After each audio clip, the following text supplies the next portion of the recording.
Hi, this is Austin's Reviews. I'm your illustrious co-host Jeremy, and our host Austin is currently playing host to a tapeworm, so he can't make it. Sorry. Today, we're reviewing The Thief Who Went to War, the fifth and final Amra Thetys book by Michael McClung.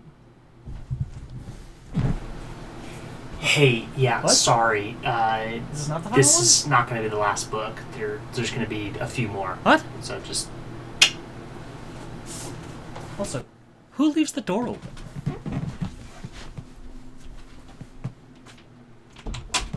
Rude. Well, so this is not the final one, but we are going to be reviewing The Thief Who Went to War, the fifth book of Amra Thetys by Michael McClung. There should be another one. There should be more. It was first published August 10th, 2019. Self-published. I think he went through Ragnarok stuff. I haven't looked too much into it. I'm a bad reviewer. The Kindle edition is about 209 pages.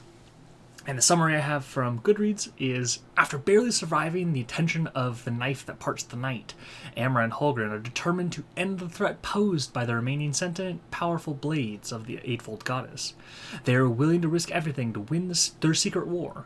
But can they succeed when their adversaries are cunning, powerful beyond measure, and utterly ruthless? And even if they can, what will it cost them? Wow, that's a bad summary for this book. It really makes it feel like, this is going to be the conclusion of the series. That's wrong. It's not. So my summary, a little longer, deal with it. Amra realizes that she needs to deal with the other six blades of the Eightfold Goddess, so begins her crusade, or war, or whatever against the next six blades. First up is Vicini, the blade that binds and blinds. Amra goes back to Lucernus to deal with the blade, leaving Holgren behind. Their plan is for Amra to go to Lucernus and basically play into whatever trap Vicini has for her until the blade reveals itself. Once the trap is sprung, Holgren will come back and rescue Amra and destroy the blade. Is that actually how it's going to go down? No. Why would you think that? Don't be ridiculous. There are many different kind of factions in this book.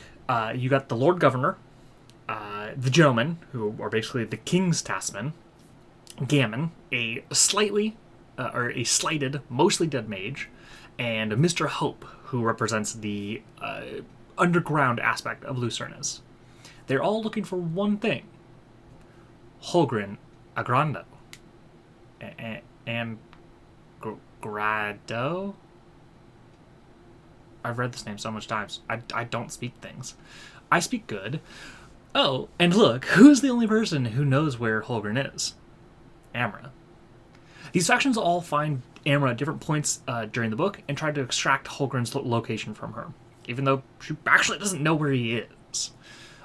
As these factions continue to press her for information, at the behest of Vicini, Amra becomes worse for wear as she plays into this trap. Eventually, Vicini reveals herself to have been inside Amra the whole time, and everything kicks off. The blade that binds and blinds basically has everyone in the city come and try and kill Amra. Amra manages to escape only after accepting that she is the avatar of, or avatar for, Kalara? Whoa.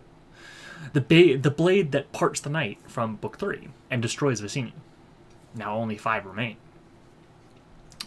I have tons of likes for this book. It says the title. I like the world. I like the lore.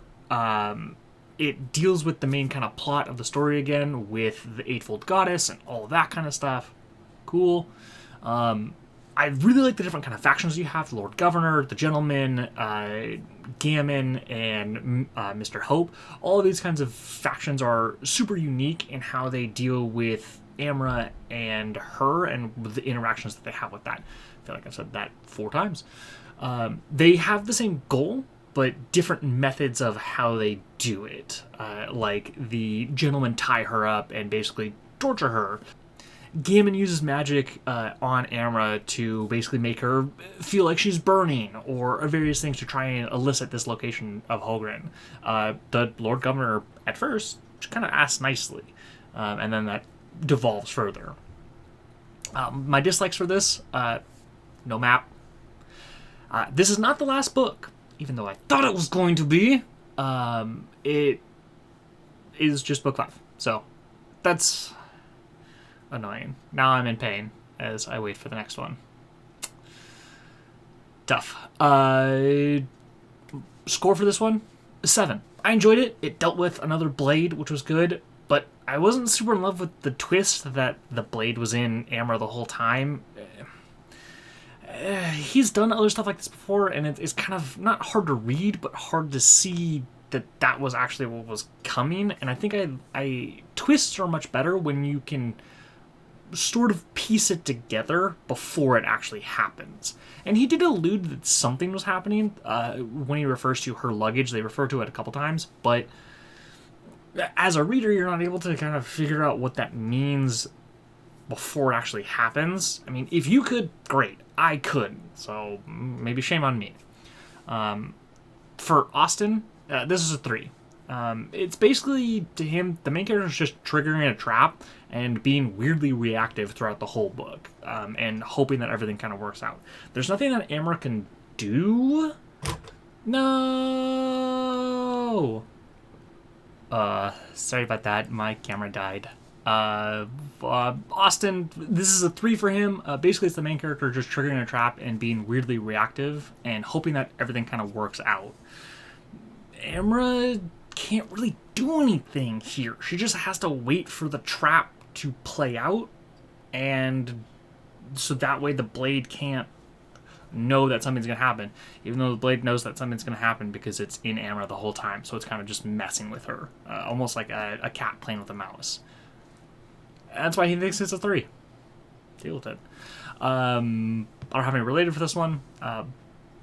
Boosted for this week, Austin wants me to boost Flea Mortals from Matt Colville, the Kickstarter, the MCDM monster book for the 5e Kickstarter. New monsters, new rules. Yeah, so Austin wanted me to boost that. Here I am.